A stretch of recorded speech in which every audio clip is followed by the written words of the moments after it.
This project will be unimproved portion of Maplewood Drive from Redwood to Ryan. We will also extend the water main in this segment to complete that water main loop. We will be stubbing out sewer and water end services and completing the sidewalk and curb and gutter roadway improvements and a street lighting system. Right now, the preliminary assessments are based on a lineal foot basis, right around $390 per lineal foot. Actual assessments will depend on the actual construction costs of the project. 20th North Street tree clearing. This project is in advance of our 2022 20th North Street reconstruction project. With the federal funding we have in 2022 for that project, one of the requirements is we don't do tree removals during the peak long-eared bat nesting season. So we will take advantage of our more ample schedule with this construction project to remove those trees in advance of that project. No assessments. Alley Block 189 north of Center Street. This project consists of the reconstruction of the alley pavement and subgrade and underdrain tile system in this alley segment. Just removals, grading, and then alley paving. Proposed assessment rate is $52 per lineal foot. Alley Block 191 north of Center Street. This one is the same as alley 189, same assessment rate, same project involvement.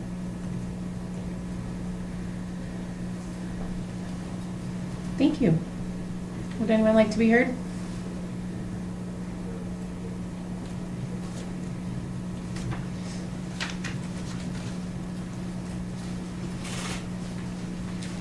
Madam President, if I may, there's a couple of projects that didn't get noted. These are non-assessed projects. The first one would be the Cottonwood River outfall. We have an outfall on the Cottonwood River we need to repair and clean. Again, no assessments, and then we have concrete sidewalk and ADA improvements that is done in conjunction with the 2021 surface reconstruction project, and there's no assessments on that as well. Thank you. Anything further? Back to the tree removals, is that something that we're gonna do or we're gonna contract out? We'll contract it. Okay. There's no, looking at it, the trees are pretty scrubby. It's just one of those things we need to do in advance of the project. How many trees? We're doing it, that one we're doing by the acre or lump sum, so I don't have a count, contractor can figure Alright. their means and methods on that one. Thank you. Thank you. Hearing no comments, I'm gonna go ahead and offer a resolution, waive the reading, closing the public hearing, and ordering in the 2021 utility street and alley improvements, Group 1 project, and authorizing the preparation of plans and specs. Second. Motion and a second. Any further discussion? Just one other question for you, Joe. Is this your first one? So how does this compare to previous years? This is a bit easier than the past couple of years. Seems as small. far- It seems small, Yep, yeah. the actual construction projects themselves are less involved. What I would consider a normal reconstruct. We don't have the trunk sewer mains that we've had on Front Street the last couple of years. Normal digging depths, normal disturbances. Yeah, okay. Probably a good thing for your first year. Yeah. Get through it. Not that it's easy, but easier than what we've had the last Right. couple of years.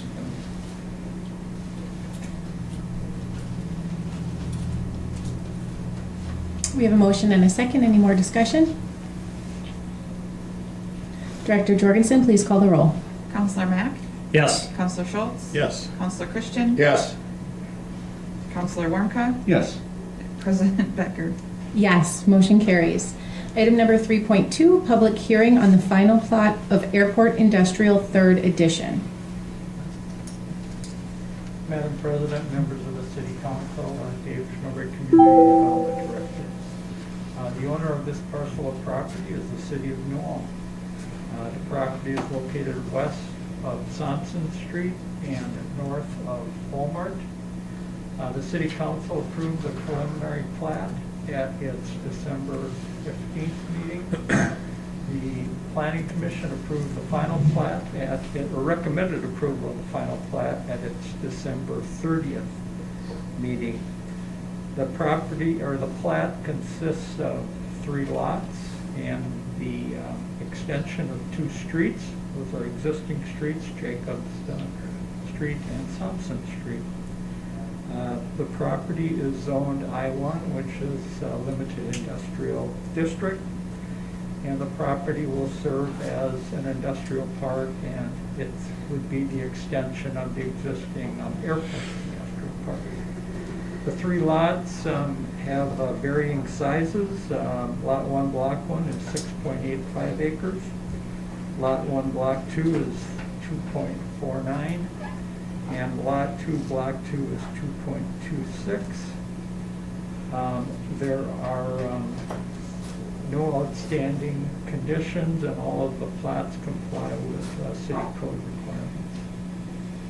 That concludes the staff report. Thank you, Mr. Snowberg.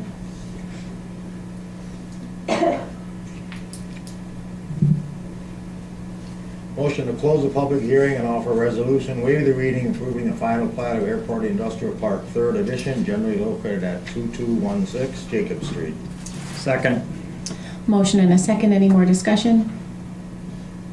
Director Jorgensen, please call the roll. Counselor Mack? Yes. Counselor Schultz? Yes. Counselor Christian? Yes. Counselor Warmka? Yes. President Becker? Yes, motion carries. Item number 4.1, raffles and gambling permit for Cathedral of the Holy Trinity. I'll offer a motion to approve. Second. Motion and a second. Any more discussion? This is for Friday, March 26, 2021.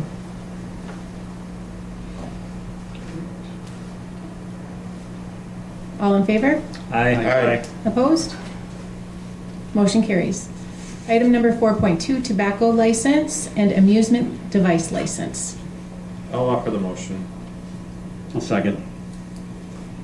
Motion and a second to approve the issuance of a tobacco license and amusement device license for 225 North MN LLC, DBA Mona Lena Wine Bar, 225 North Minnesota Street, for the period beginning February 3rd, 2021 and ending June 30th, 2021, subject to compliance with all city and state requirements.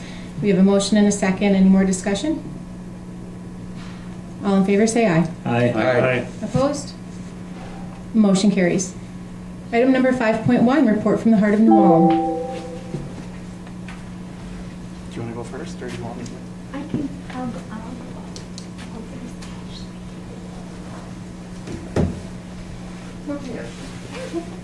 Just in the nick of time. Can this thing go on?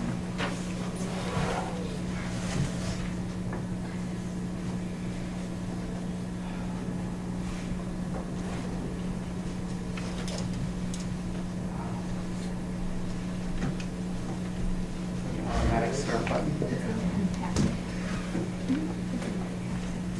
Anyway, Council President, City Councilors, what you have in your packet is really a 2-year plan for the Heart of New Ulm. So the Heart of New Ulm continues to be a community-led organization that cares for the health initiatives in the community. There's 12 organizations that are represented on the Heart of New Ulm, representing 7 different community-based organization action teams. We have Ashley Alkus behind me as well, just to give you a brief overview of the updates and our plans going forward for the next 2 years. So Ashley, if you want to go through your part. Yeah, absolutely. Can everybody hear me okay? Perfect. So if you have your packets in front of you, the things that I want to kind of discuss is some survey results and data findings that we have that are very important to our community of New Ulm, that we wanted to make sure that as a group in our project that you have access to this information so you can use it as you go forward in making your decisions and thinking about how we include everyone in our community. So the first set that we have together there under the Health Equity Lens page takes into consideration looking at the poverty levels in New Ulm. It looks at the hot spots for diabetes and asthma, and all of this information collected together really helps paint a good picture when you look at different areas of our community that might be underrepresented or that we don't always think about. What is very interesting, if you go to the second page of the neighborhood gathering, is the Heart of New Ulm. Oh, thank you. Yeah. The Heart of New Ulm, looking at the map, the radar map that you saw on the page before, they identified different areas where some of those people live to go in and to have community gatherings to gather some more insights from them based on certain areas. And you can see the findings of the results there. And this is specific to our community, which makes this data really important and also very interesting, as you're not looking at a countywide or a nationwide. This is New Ulm, and this is in our community. And so you can see the findings that were there and what we gathered from those meetings. They were fairly well attended in the different places that they went to get this information.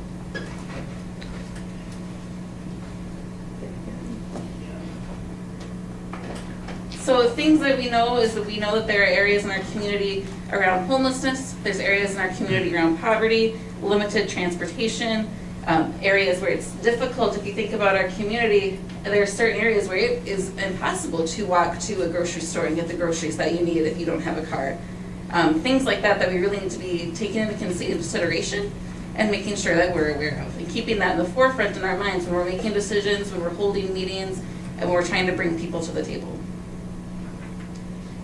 So then on that next final page there, the findings, you can see the recommendations, and these are the kind of the things that the Heart of New Ulm is going to be working towards, seeing how we can identify. But then we also kind of challenge you guys as well as a community to keep these things in mind. Again, when you're holding meetings, when you're making decisions, keeping these things on the forefront to make sure we are making equitable decisions, that we have the right people at the table and know how our decisions will impact the community. And not just what we think of in the community with our minds, but every aspect and every person. So from there, do you want to go into? Yeah. I couldn't afford color on the last page. So this is the Heart of New Ulm Community Health Plan for the next 2 years. And the main 3 categories are healthy lifestyles, mental health, and addiction and risk of use in substances. So if you look at under the healthy lifestyles, the improving healthy eating, and maintaining blood pressure, we still have data that supports that, and how we make and advertise the correct data. Menus in New Ulm signify what is a healthier choice, and those types of decisions are hard to make on your own. So we give hints and tips on how to eat a little bit healthier. Under mental health, the improving depression management, I think our goal is to maintain and support the mental health and wellness action team and continue to increase awareness. And I think that's really important, especially coming out of COVID. Addiction and risky use of substances, just obviously reducing tobacco and drinking habits within New Ulm are 2 key action points that Heart of New Ulm wants to take up in the next 2 years. With that, we're open to questions, or maybe how you're going to use the data, or how you can help incorporate it into policies. Councilors, I sit on this committee as well as a probation representative, and I had some takeaways on here that I think relate back to us as city councilors. And the second page bottom is top cited barriers to walking and biking. And I think there's some areas in here that we should keep in the forefront as we talk about different things in the upcoming year. The lack of benches and seating and fast car speeds. And I'm wondering, since I wasn't at the last meeting, do we have a little more information about those 2? Can they drill it down a little bit more? Is it certain areas where they don't feel that we have enough seating, or certain areas where it's faster speeds than others? I know that we could be looking at as safety commission. Broadway, which is going to put that new Hawk system in, but there are still situations where speeds in New Ulm continue to be a problem for bikes and walking. And when we make decisions about crosswalk placements or new systems, it's really about where are people crossing and how can we plan towards those goals versus how we plan for automobiles going faster down our streets. Can I have my go? Yeah. I would also add in there, some things that I know that are being done is we had at one point in time, through Safe Routes to School, they had a speed radar sign that was up to be able to track some of the speed, so some of that can be based on data that we're collecting. But on a more tangible note, I was with a handicapped person who had to walk a little slower, and just even at a lighted intersection, the lights don't stay red long enough to be able to allow that person to cross how wide Center Street is. Like, we got stuck. That's just a really reality. So thinking about in the future when we're planning, could we have islands in the middle that are safer waiting sections so you can then continue to cross the rest of the way? And then a great way and an example to really test this in our community, which we've done in the past in other communities, is to actually go find a wheelchair, sit in it, and try to make it to one end of a block to another in our town. There's some areas that it's super easy, you'll have no problem. There's other areas where you're gonna have, where there's not a curb cut, or the sidewalk's not big enough for someone to pass you when you're in your wheelchair. Or there might be a little incline that you don't notice when you're randomly walking. So something that all of you might want to give a try. Thank you, Ashley. Mike or Ashley, have you had any contact with MnDOT as far as like Broadway, if they would consider reducing speeds within our community? Or is that a Joel's question? Madam President, Joel Sutter, City Engineer. Obviously, Broadway speed limits are set by Commissioner of Transportation. The current practice now is based on the 85th percentile to set your speed limits, and if you request a speed study, you may get inverse results in what you really are trying to achieve. MnDOT, their practice is to base it off of a speed study and things of that nature. So it may have adverse effects of requesting that speed study. You may find that it warrants raising that speed limit. So we've had that conversation with MnDOT in the past, especially on the south end, right after Cottonwood Street, where they increased it to 60 miles per hour. And, that was done in conjunction with their speed study. So it'd be nice for that, at least that 40-mile-an-hour range to be pushed out to after Bridge Street. But that's how that got set the way it is. So, unfortunately, right now that's the way it's done. How about anything with like the controlled stoplights, as far as, we just heard comments from Ashley in regards to. And I believe those are set kind of at their standard that they set them at all around the state, but I can reach out to their traffic engineer and see what options are available for signal timing adjustments. I just wanted to say that I had an opportunity to serve in part of Heart of New Ulm group related to restaurant menus and things like that, and just the work that continues to be done here and the access that we have to this information that other communities don't necessarily have is just such a gift for us, and that even long after the initial project timeline was over, that we're still doing a lot of the stuff and seeing a lot of changes here. And I would say keep doing what you're doing, and that yes, I mean, as the council makes decisions, this data should be part of that in crosswalks, in menus, in different things. So I just thank you for continuing to work on this. I also want to make that comment. I sit on one of the action teams that the ONU has, and it is nice. We don't even have to ask for the info, you give it to us. Some of the questions I've never thought of when I read through these. It's great material. Thank you. And I think the public would like to see more and more of this, so how are you planning on getting this information out to the general public? So our communications team will be working on the general message. Thank you. Yeah. But I think that segues nicely into reminding everyone that this is a community-based organization. And so with that, we are really run by volunteers and people throughout the community. So we are created of a ton of different sectors, but the more we can continue to gain people of the community to be aware of it, so that's you and everyone in this room going out and sharing it and talking about it, that's really how we're going to continue to spread and make that difference.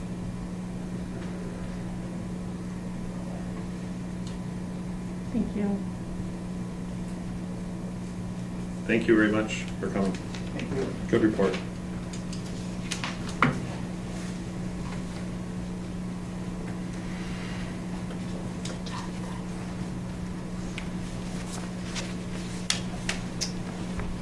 Do we need a motion to receive the report? let's see. Where do you want past?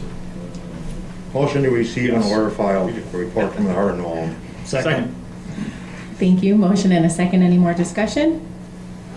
All in favor say aye. Aye. Opposed? Motion carries. Item number 6.1, old business. So summary of closed session to evaluate performance of City Manager Chris Dalton. Will receive and note in the official meeting minutes the summary of a meeting held on Tuesday, January 19th, 2021 regarding evaluation of performance for City Manager Chris Dalton as set forth in Minnesota Statute 13D.05 Subdivision 3A, 13D.01 Subdivision 3. I'll read a summary of the report into the record. If I could find it, where did it go? Mr. Gifford, do you have that? No, I don't. I It did was have- provided. So. I pulled it up. I thought it was in here.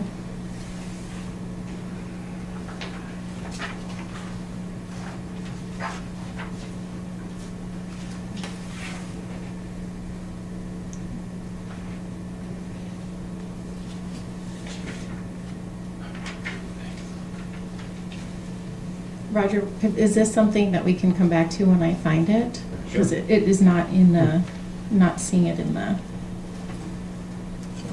it was in an email. Thank you, thank you.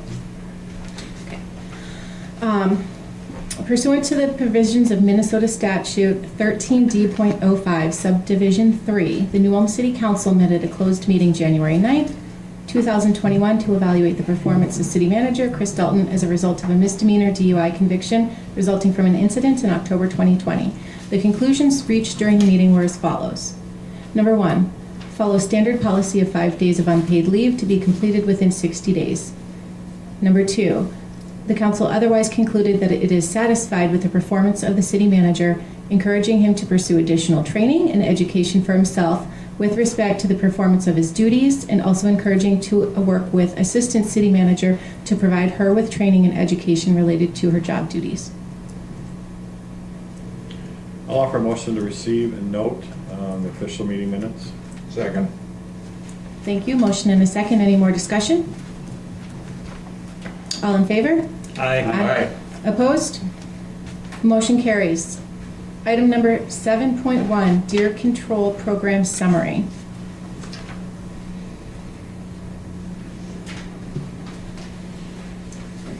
Council President, councilors, before you have the deer control summary that we do every year.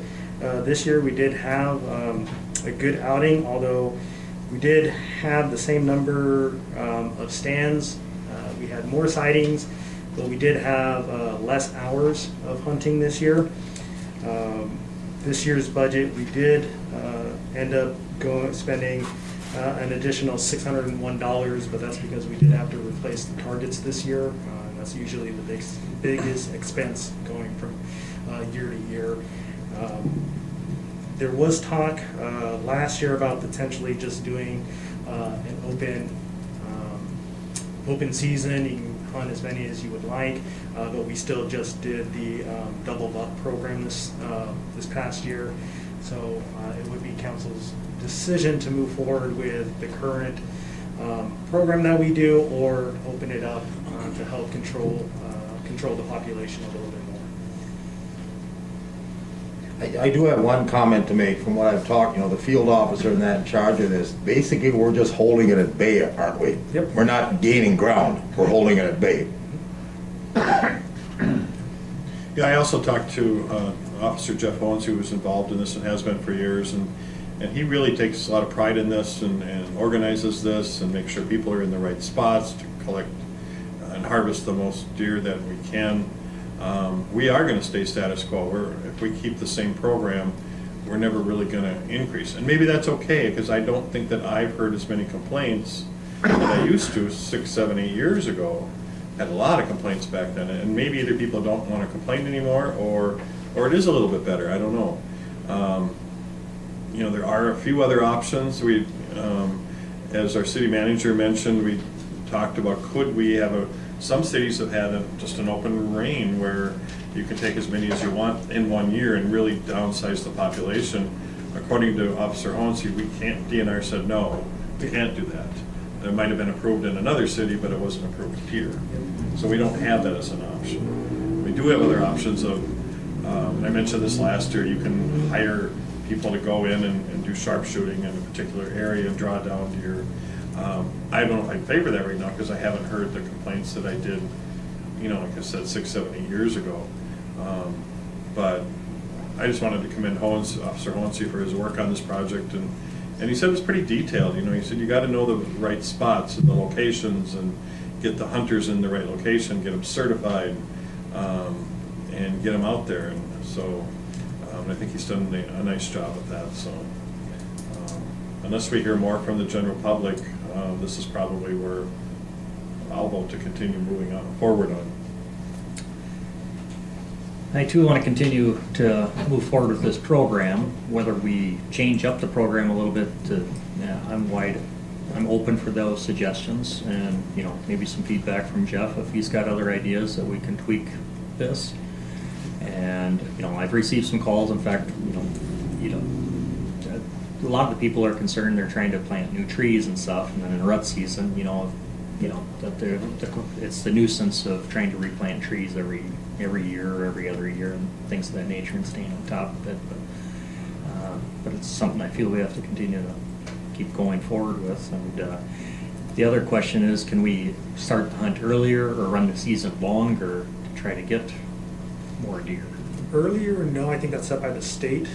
The DNRs, the season's set by the DNR, so we're limited to that. I do know that Officer Honsey does monitor the stands, and if he notices one stand gets 0 sightings or limited sightings, he does look for other places to move those stands to help get into areas that the deer are actually at. Like Councilor Schultz had mentioned, Jeff does a really good job and is very passionate about this. So he is kind of the leader, and I'll work with him, and we can bring this back if we want to alter or tweak it. We can bring those recommendations back to the council. And I remember we talked that we have the Flandreau deer, pack, and then we have Oak Street deer is what I remember being taught early on in this. And these deer run in pack, or not in packs, but there's that location, the 2 different locations. So Jeff is good. He said if there's certain areas where the deer just hang out a lot, and he'll move hunters around to make sure that they can get their deer. And versus just some organizations that just say, good luck, see you later, where he keeps an eye on them and tracks them. And so I was pretty impressed when I heard that. He's a lot more involved than I thought he was in the last couple of years. So, but again, if we as a council want to draw that number down more, because we had some concerns about several different diseases back then, and people were very concerned that we had herds of 30 deer walking around in town and back then, and we don't see that as much. At least I haven't heard that, but we certainly have some, but not that large.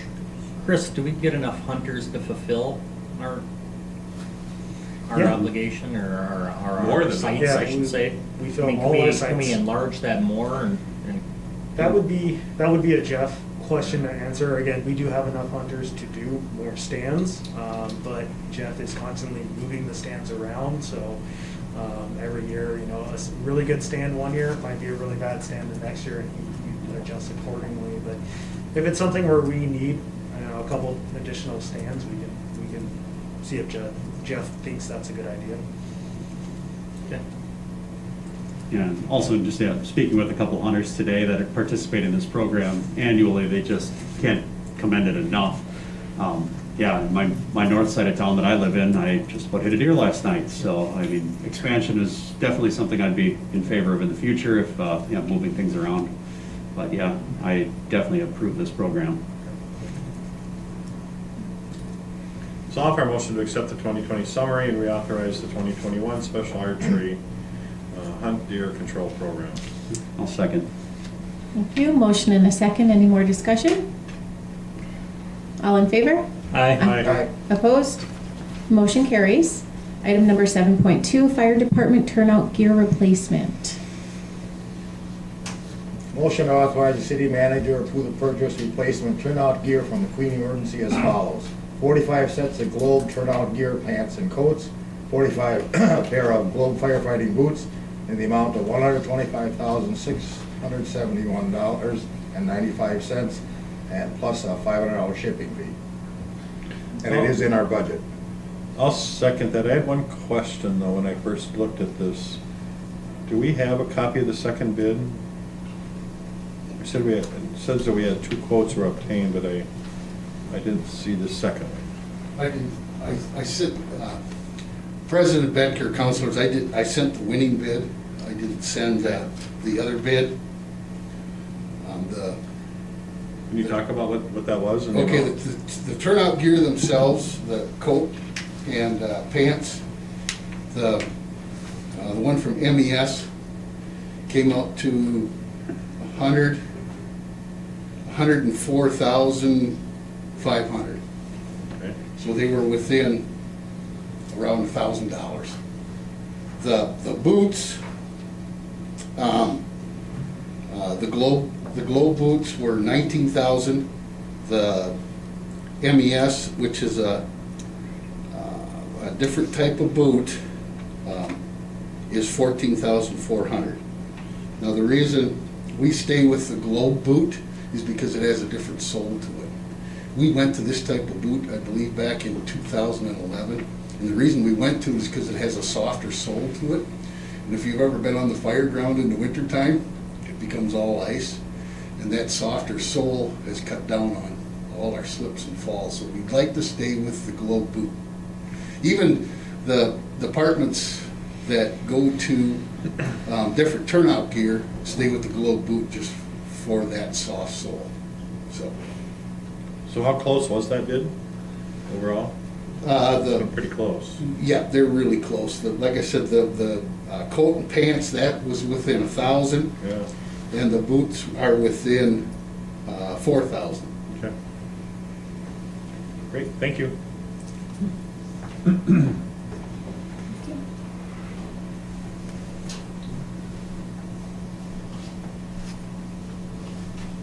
Any more discussion?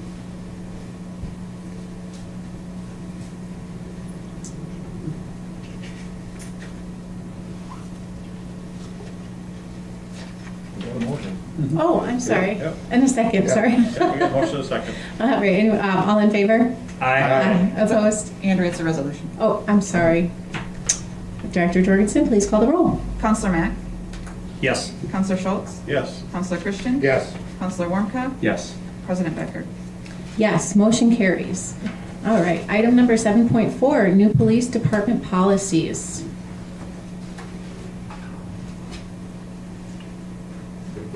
Oh, I'm sorry. 7.3. Getting ahead. Item number 7.3, Newham Recreation Center re-roofing project.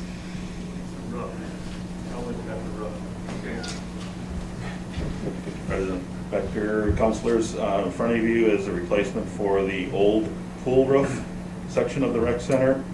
As stated, it was noted when I was up doing inspections on the new pool roof, noticed some issues at the old pool roof and noted that we'd have to address those soon.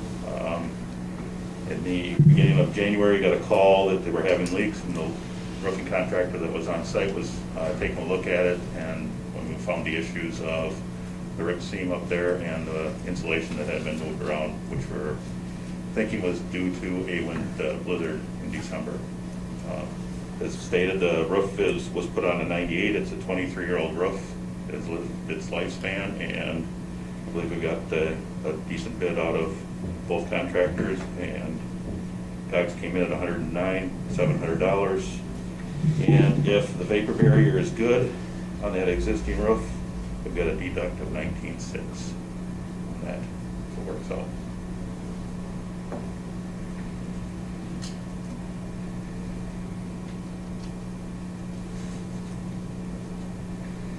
Well, we got to do it. We certainly don't have any real options here. I only kind of question on, when we hired our building official a couple of years ago, one of his jobs was to make sure we had a list of when roofs. We do. I know, and I'm like, Where was that on that list? On that list, Yeah. the list was It done. sounds like the in- roof was already older The than. list was done in 2008, Mhm. and at that time, it was already 10 years old. And it wasn't stated for replacement at that time. It was noted with some deficiencies, but not for replacement. But I thought we were supposed to have this list that listed all the roofs and all the major repairs and when they were going to be coming up for replacements so they could be budgeted. This one looks like it's, maybe could have been done a couple of years ago, maybe. Possibly. I don't know if you're the right one to answer that, but I, Well, again, we're kind of going by if it's starting to become a problem, if, kind of like with the city hall roof. So A comment I'm gonna make on that, we had Rough Spec do it, was it '08? Is that when it was 2008, done? yeah. And they gave us the projections, what the city should plan for. Great news, we got 23 years Yeah. out of it instead of the 20-year expectancy, so we're not gonna go bid it at 20 years, it's not leaking. It yeah, it makes happened, sense to do that. yeah. But I kind of recall something too, when Brian was here, that we had a matrix or something for all of our facilities, you know, we were kind of keeping track of them, or is that something? Nicole and I go through that, and we Okay, speculate and then on you- the then we number budget it. of years and put it in the budget to say, okay, these roofs are coming due, it's in the budget, but if they aren't being a problem and they get inspected, Squeeze another year. Sure. right? Yeah. I believe that was done for all city facilities, including PUC. Yeah, that's correct? part of how we Correct. budget for that 290 one. Yeah. And what fund are we gonna take this out? 290. The 290? Being there stating that winds from a blizzard causes, is there anything insurable with that, or is it just beyond its? The insurance adjuster was up there Friday, took a look at it, we should know within the next week or two Mhm. if there's anything. Guessing on it, with being a 23-year life up there, it's probably depreciated pretty much all out. Understandable. Some. You know, But yeah, it's been looked at. it's definitely something that needs to be fixed, so. Yeah. I'll make a motion to accept the bid from GSM in the amount of $109,700 for the New Ulm Recreational Center re-roofing project. Second. Motion and a second. Any more discussion? All in favor? Aye. Aye. Opposed? Motion carries. Now for item 7.4, new police department policies. Madam President, members of the council, I'm Dave Walker, Chief of Police, and we're presenting some policies that we'd like to recommend for approval. This is going to be, as my request for council action indicated, this is going to be somewhat of a long process during 2021. We'll be, we purchased a new program called Lexipol, and basically it helps with us formatting, and they basically make recommendations on the policies that we already have, incorporate some of the new languages, some of the best practices, and then they're constantly following the peace officer standard and training the full sport recommendations. So it's somewhat of a complex process. We meet weekly, usually, and we as our leadership group, which is the sergeants, Commander Barston and myself, and then ultimately we do some editing, making sure that usually it's just some grammar changes, but sometimes we get a little bit more into different changes that we think best serve our department, and then ultimately we forward it to the city attorney's office. Once they review, agree that it meets their legal recommendations, then we'll be forwarding it to the council and recommending approval. Once the council approves it, then it'll be rolled out as policy and shared with the officers. And part of that process as well is that they basically they have to review it, and then they're ultimately tested on that they have a working knowledge of that policy, and then everything is archived, saved as far as that they have an understanding of it. If something comes up later that that Officer X or Officer Y actually reviewed it and was able to demonstrate a working knowledge of it. And I believe just a comment, I believe a lot of police departments and even fire departments, paid and volunteer, are looking at this system for repairing, getting rid of bylaws or whatnot, and going to these types of policies. It's a good program. That's correct. The fire department is also, we actually, Chief Mako and myself had met with Lexpol, and we got a pretty comfortable discount by both of us going on last year. So, but now the work kind of comes with it. It doesn't come without work. We're Right. gonna have to, review everything, make sure we're dotting our i's and crossing our t's. Oh, looks good.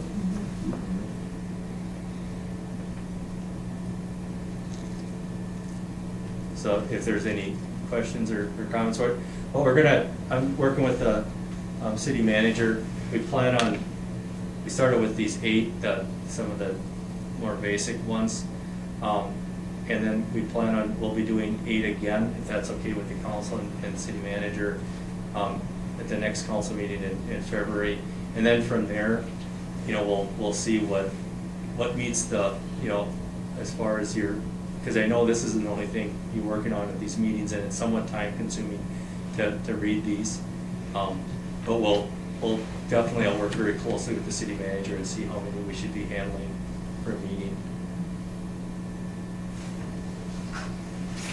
So Chief Borgert, the first 8 that you have listed here already include the changes, Correct. but we don't know what, based on when I read this, I don't know what you changed. We can certainly provide that if that's the wishes of the council. It's going to be, there's going to be a lot of editing, the commas, literally Cleanup, the language. cleanup, with this language. Essentially, it all was pretty much limited to they'll say something like the central command unit. Well, we'll refer to that as the police commander. Everything is supervised by the police commander, then ultimately reports to the chief of police. But, certain things like that, they'll call it the investigative unit, we just call it investigations. Right. But it's a lot of those type of languages, and certainly if that's the wishes of the council, we could certainly provide those. No, I don't want language. I don't want language cleanup. I trust your judgment. Yeah. And I certainly don't sit here as any expert of law enforcement policies and procedures, so I'd leave that to you. I think what I would like to know is if there's some major changes, what are they? Maybe just tell us that. I mean, I don't want to know language cleanup, but if there's something major in use of force or something that you've added or you removed or something like that, I think as a council, I would like to know that. But the rest of it, I think that's your wheelhouse, that's what we hire you to do, so. And we could certainly, absolutely provide that. I know, I was conferring with Commander Barstead today, and I know he had a conversation with Attorney Hippert, and with the use of force, I believe there's one that's coming up the pipe later on that certainly you're going to review, and there's going to be some conversation on it to just make sure it meets the best practice and your legal advice.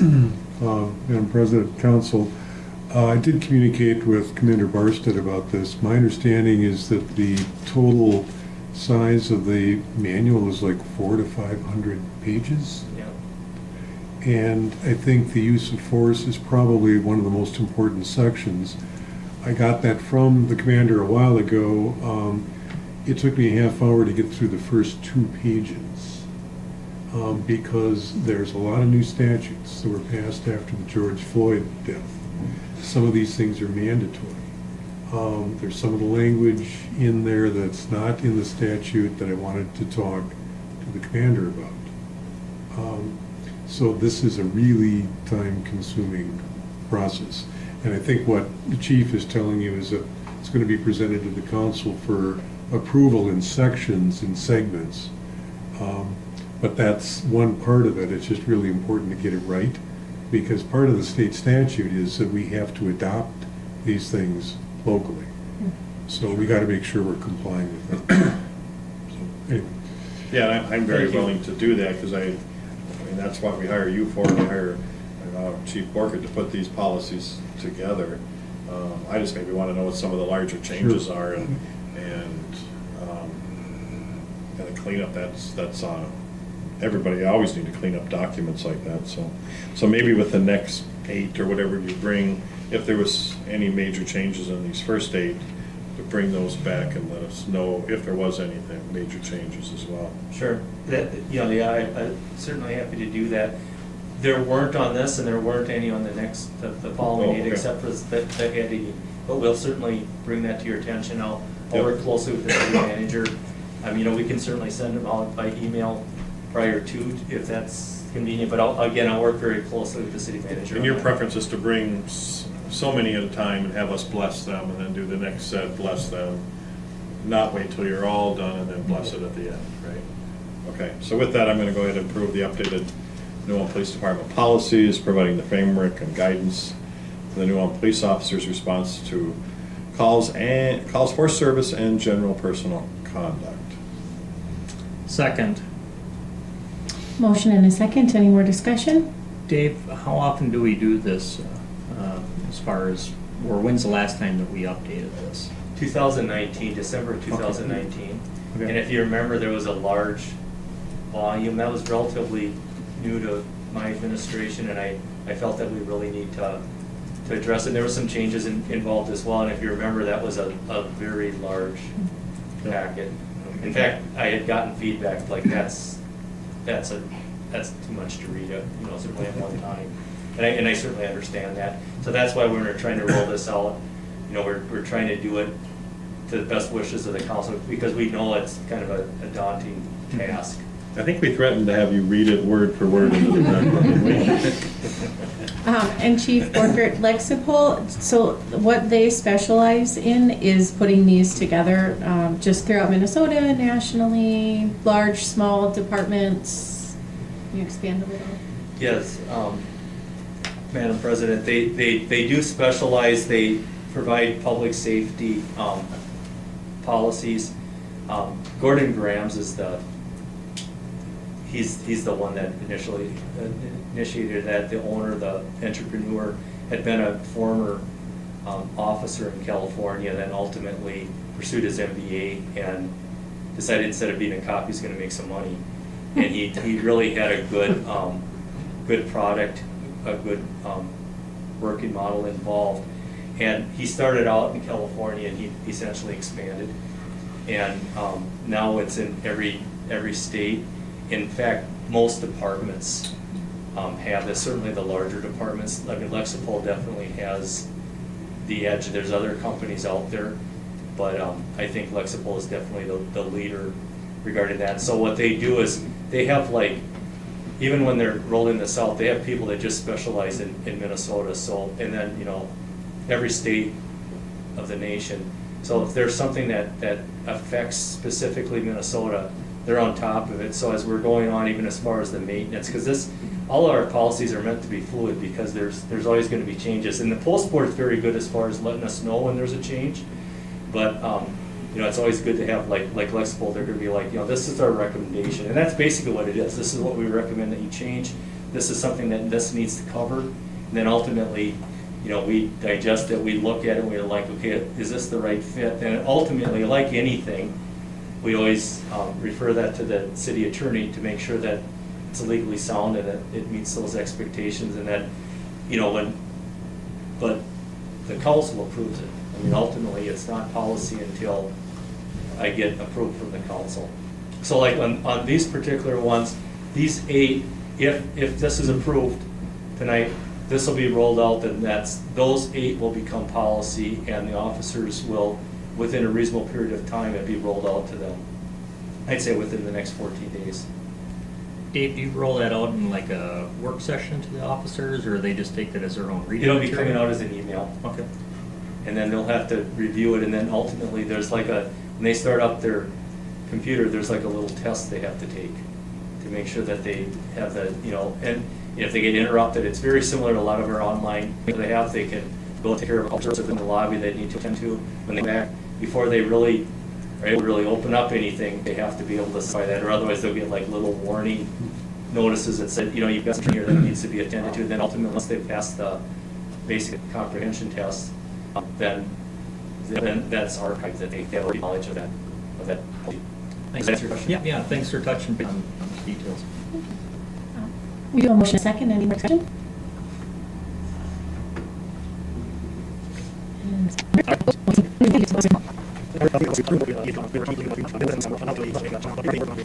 What the final route will be.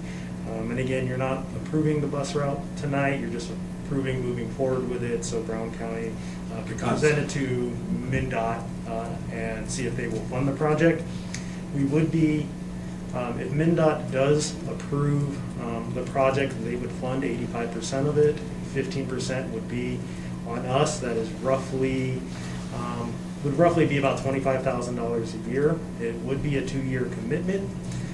We are able to change that route at any point in time. If some stops work, then we can keep those. If they don't work, we can move them at a different route.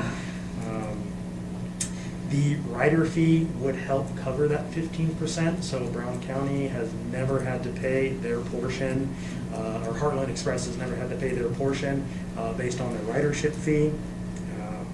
We also would be responsible for advertising and signing the route, so putting up the signs, but I did talk to the street department, we would be able to do that. And if we did continue past the 2 years, that's when I would look at potentially creating a more permanent kind of bus stop, not quite a shelter, but at least putting benches and stuff out along the route. And then after the 2-year period, Heartland Express would be looking at getting a new bus, dedicated for that, and so we would be responsible for 20% of that share of the bus. MnDOT would cover the other 80, so it would be in the 3rd year. There would be a jump in the cost to move forward. But going into the 2nd year, or going into the 3rd year, we can analyze whether or not the ridership was there, how successful the route was, and things like that. But we are on, if MnDOT does approve it and we do accept it, we are on a 2-year commitment, roughly about $25,000 a year. And then, if you have any questions for myself, and we have Pat from Heartland Express here, if you have any specific questions on Brown County. Mr. Dalton, does the $25,000 include the advertising and signage? No. No. It would be in-kind hours on us doing the advertising, again, through your utility bill, Facebook,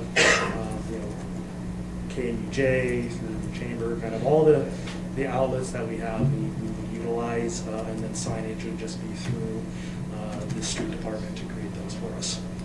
Chris, can you touch base on the budgeting for this? Are you gonna start the budgeting, or we're gonna start putting, or Nicole, are we gonna start budgeting some funds, and what budget would we take these funds from?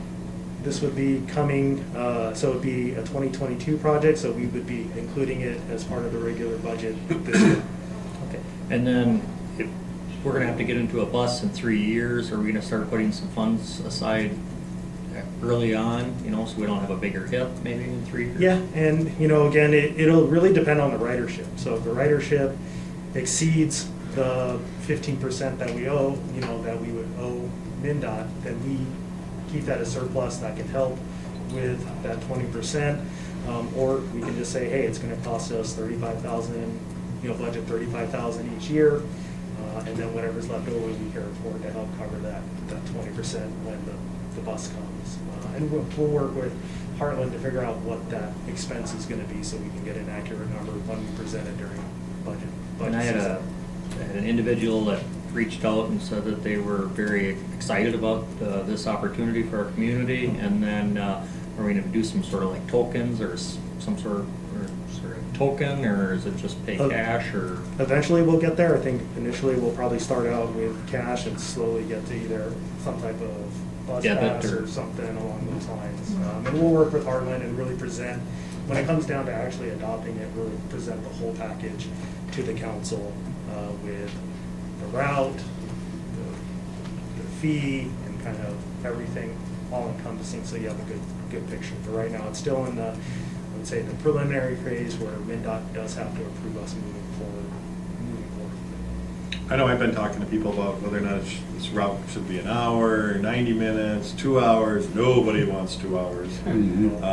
Hour seems to be more in favor than an hour and a half, because you get dropped off at a grocery store and you got an hour to buy your groceries. That works pretty good. And it could be 2 hours if you're maybe at the doctor's office, potentially.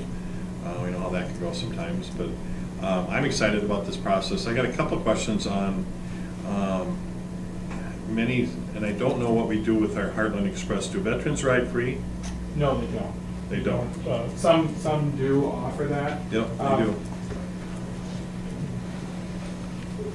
Some do offer that. We, Brown County, has never done that, but it's something we sure could look at.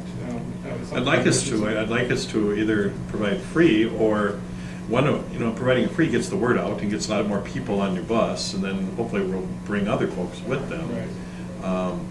And it's been very positive, I know, in many, many, many communities where they do offer that service. So I hope it's something that we consider. And it could be Or at least some- half price or and something. It could be something we could work with Greg Peterson on too. Maybe he Absolutely. has some funds that Yeah. would be Yeah, able to absolutely. funnel into that too. Yeah, that'd be a great idea. I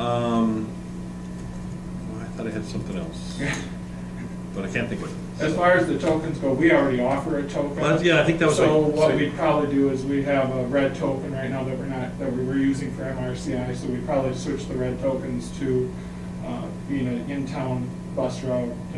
Because there'd be a different value when you use the service that we offer now. We'd probably go up in price in that and keep the price at $1.50 for the route, fixed route through town. That was the question people had, so $1.50 to hop on the route? Again, I'm Or speculating. approximately? I'm speculating, you know. Okay. I know that probably to kick it off, we may want to just do like a couple months for free. And I think when we do kick it off, I think doing it like as the weather turns warmer. Starting a route right now when it's going to be 30 below this weekend, no one's going to walk to a bus stop or, Yeah. you know, especially at the beginning. Yep. You know, if we do it in like the springtime, we get a couple months under our belt where people kind of get used to it. And then we go into the winter and then people are a little more acclimated to it, so. And we talked a little bit at our work session too about revenue sources and having restaurants or bars or wherever, retail advertise inside the buses for discounts or whatever. So we could maybe knock that 25 down, potentially some. Right. In the last couple of years, we've been generating 17%. So all we need That's to do good. is generate the 15. The 2% that we've been extra generating has been going into our fund, to our rainy day fund. So I'm thinking, you know, it's gonna take a while. I mean, we're gonna all have to be patient with this. It's not gonna take off like a rocket right away. Might surprise us, but I'm thinking it's gonna take a little bit to massage it and get the stops correct. I think that's gonna be the biggest piece, is that we get those stops correct. Yeah, so the first step is get our approval up to the MnDOT. And I'll be working on that, just so everyone knows, in June, July. So we aren't gonna hear, you're not gonna hear from me for some time. I know they're favorable, they are, I've talked to some folks at MnDOT.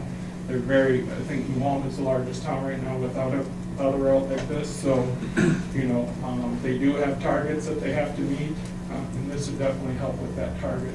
The legislature has tasked them to have a certain percentage of the population, have transit like this, So potential start dates in about a year.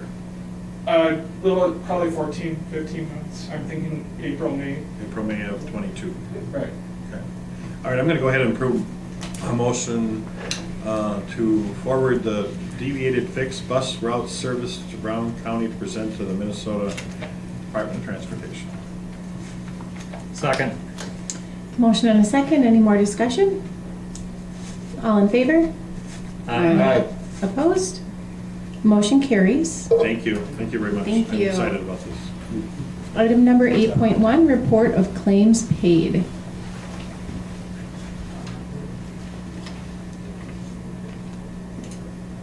I'll make a motion to accept the list of claims paid in the amount of $4,339,650.06.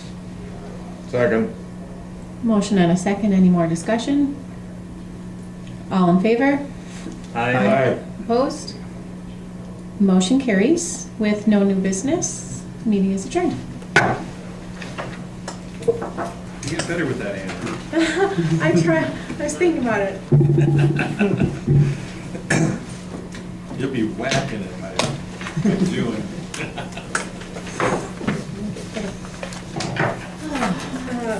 And then we have the